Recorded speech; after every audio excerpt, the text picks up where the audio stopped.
Mari introspeksi diri, sudahkah kita berlari mengejar surga? Ataukah kita orang yang ingin ke surga tapi dengan jalan santai? Sehingga berinfak ala kadar, membaca Al-Quran ala kadar, hadir di majelis ilmu, menimba ilmu juga ala kadar. Lihat orang-orang yang benar-benar mengejar surga. Abu Talha radhiyallahu anhu wa ardhah, dia datang kepada Nabi SAW dan mengatakan, ya Rasulullah, saya mendengar Allah berfirman, lan tanalul birra hatta tunfiqu mimma tuhibbun. Engkau tidak akan mendapatkan kebajikan yang sebenar-benar kebajikan, pahala kebaikan yang benar-benar pahala kebaikan, sampai engkau infakkan hartamu yang engkau cintai.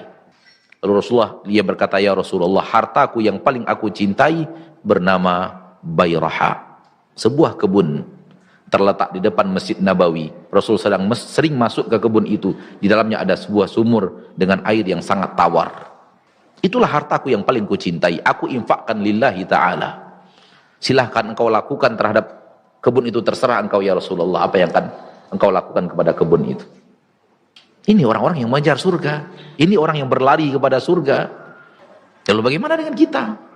Pernahkah suatu hari kita berusaha menginfakkan apa yang paling kita cintai? Bahkan mungkin saya bertanya, pernahkah kita berniat untuk melakukannya sebelum melakukan itu?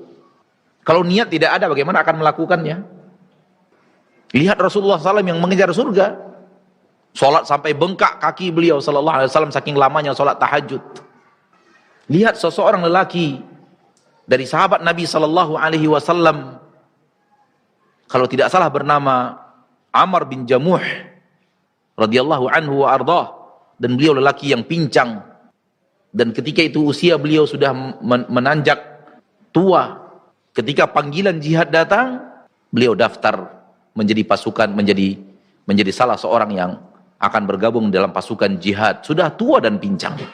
Kata Nabi SAW kepada Amr bin Jamuh radhiyallahu ta'ala an, engkau adalah orang yang diberikan oleh Allah tabaraka wa ta'ala dispensasi untuk tidak berjihad. Kata dia, apa yang membuat aku tidak ikut ya Rasulullah? Yang membuat saya akhirnya tidak ikut barisan mujahid itu apa? Kata Rasulullah SAW, engkau adalah orang yang pincang. Tahu apa yang beliau katakan? Ya Rasulullah, izinkan saya ikut berjihad fisabilillah. Saya ingin meletakkan kaki pincang saya di surga Allah. Uridun an ata'a bi'arjati hadhil jannah. Aku ingin menginjak surga dengan kakiku yang pincang ini ya Rasulullah. Ini orang yang mengejar surga, kakinya pincang. Rasulullah mengatakan, jangan ikut, engkau orang yang diberikan uzur oleh Allah. Apa alasannya Rasulullah? Engkau pincang. Dia katakan, kaki pincangku, dengan kaki pincang ini aku ingin menginjak surga Allah. Ini orang-orang yang menjadikan surga Allah sebagai tujuan hidupnya. Lalu bagaimana dengan kita? Sakit sedikit, tinggalkan syariat. Ada uzur sedikit, bahagia tidak pergi sholat. Saudara-saudariku kaum muslimin rahimani wa rahimakumullah, orang yang benar-benar menjadikan surga sebagai tujuan hidupnya, terlihat dia mengejar surga itu. Dia tidak berjalan santai.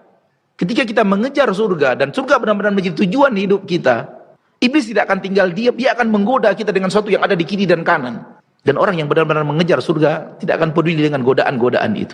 Dia selalu fokus kepada tujuan hidupnya. Kalau ataupun dia harus melakukan sesuatu di kiri dan kanan hanya ala kadar, lalu dia berjalan lagi.